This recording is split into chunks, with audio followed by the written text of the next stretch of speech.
दोस्तों, अल्बानिया के हवाले से एक इम्पोर्टेंट वीडियो बना रहा हूँ आपके लिए। आपको पता है कि अल्बानिया में काफ़ी लोग इंटरेस्ट ले रहे हैं सेटलमेंट के लिए, और दो बेसिस हैं। उस एक तो प्रॉपर्टी है, दूसरा आप बिज़नेस के थ्रू वहाँ पे सेटल हो सकते हैं।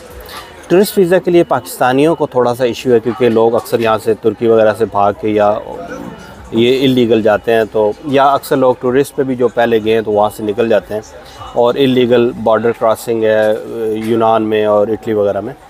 तो इसलिए वो केयरफुल हैं। वीज़ा जो है अगर दे भी दें तो एंट्री का इशू होता है, तो इसलिए जो सेफेस्ट वे है वो प्रॉपर्टी बेस पे अगर आप वहाँ पे या बिज़नेस करते हैं तो उस पे आपको जो है वो चांसेस हैं। बल्कि प्रॉपर्टी पे 100% है, बिज़नेस पे वो सिक्योरिटी करते हैं, किसी हद तक बैंक स्टेटमेंट या चीज़ें देखते हैं, तो इसलिए लोग वहाँ पे इंटरेस्ट ले रहे हैं। अब प्रॉपर्टी की प्राइस पे मैं तकरीबन 1 साल से अल्बानिया, मोंटेनेग्रो और ये कंट्रीज़ में सर्वे कर रहा हूँ। शुरू में मैं कुछ अर्सा गया तो ज़ाहिर है कि ऐसा चीज़ें सामने आती हैं, और कुछ मज़ीद जो अपॉर्चुनिटीज़ बंदे को पता चलती हैं, तो उसमें मैंने देखा कि स्टिल मैं जो है वो वहाँ एक सर्च अपनी मैं जारी रखी हुई है। मुख्तलिफ़ सिटीज़ के अंदर मैं ट्रैवल कर रहा हूँ, कुछ लोगों से मिल के प्रॉपर्टी प्राइसेस और ये चीज़ें देख रहा हूँ। मैं यहाँ पे आपको बताता हूँ कि बड़े शहरों के अंदर आप अगर देखेंगे तो प्रॉपर्टी प्राइसेस आपको 1,500 से 2,000 यूरो में इस वक्त हो चुकी हैं पर स्क्वायर मीटर। अगर आप 30-40 स्क्वायर मीटर में लेते हैं तो आप देख सकते हैं कि अच्छी खासी एक अमाउंट बन जाती है। पुराने घर जो वो 1000 में भी 800 पर स्क्वायर मीटर के हिसाब से आपको मिल जाएंगे।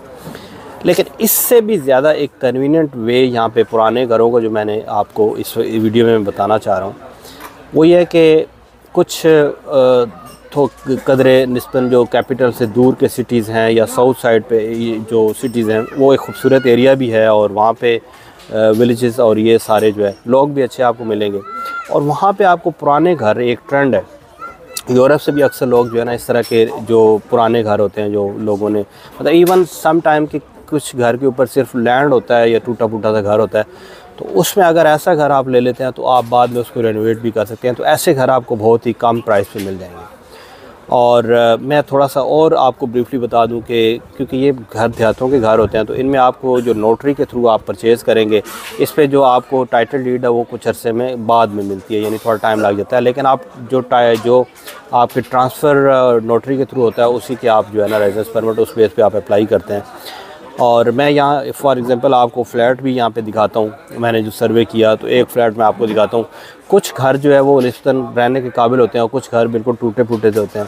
तो उसमें मैंने देखा है कि कुछ अरेबिक कंट्री से लोग आके तो उसको रेनोवेट कर लेते हैं विलेज में, और इवन यूरोपियन कंट्री से लोग आके, स्विट्ज़रलैंड से मैंने देखा है, मोरक्को से देखा है, लोग जो है ना कुछ विलेजेस में वो उन्होंने रेनोवेट करके बाद में तो वो रहना शुरू हो गए। या वैसे लोग फार्म हाउस बना लेते हैं, कभी कभार आप घूमने के लिए आए, आप बेशक बाद में यानी पेपर्स होने के बाद आप जो है ना अपना फ्लैट रेंट आउट कर लें किसी छोटे सिटी में या किसी भी करीबी शहर में, और उसको आप एज अ फार्म हाउस कर सकते हैं। बाद में ऑफ कोर्स प्राइसेस जो है ना वो उसकी बढ़ रही हैं।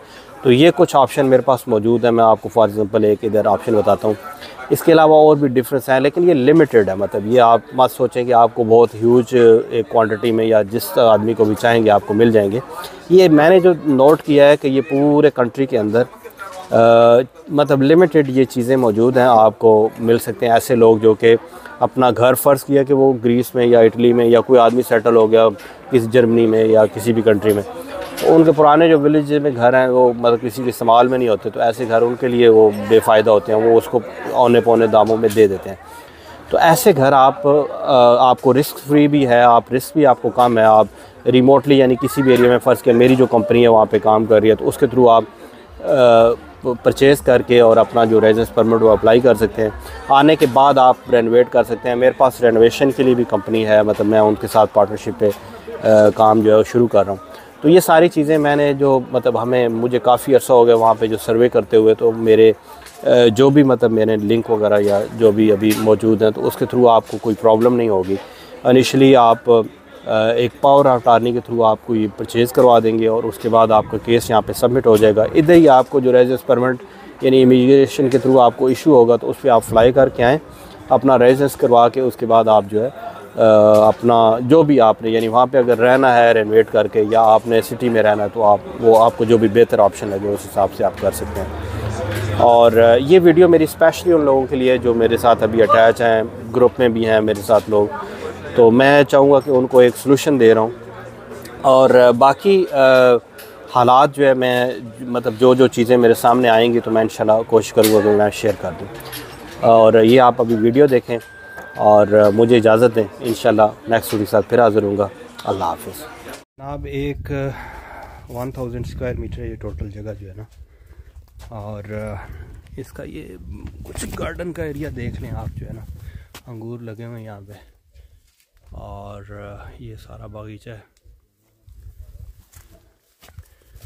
और अभी आपको मैं इनसाइड दिखा देता हूँ। तकरीबन कवर्ड एरिया 100 स्क्वायर मीटर है। ये एंट्रेंस रूम है और एक ये इसका बड़ा बेडरूम है।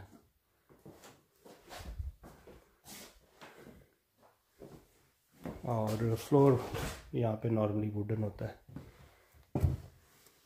ये एंट्रेंस रूम शामिल है, ड्राइंग डाइनिंग, ये भी बेडरूम है।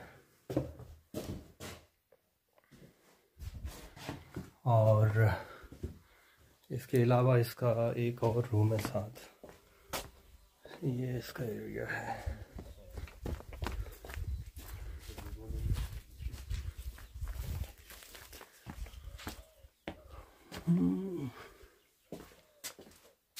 ये जनाब है कि इसका बेडरूम है, यानी 3 बेडरूम है, ड्राइंग डाइनिंग और या 2 ड्राइंग डाइनिंग समझ लें, एक रूम 2 रूम कह लें।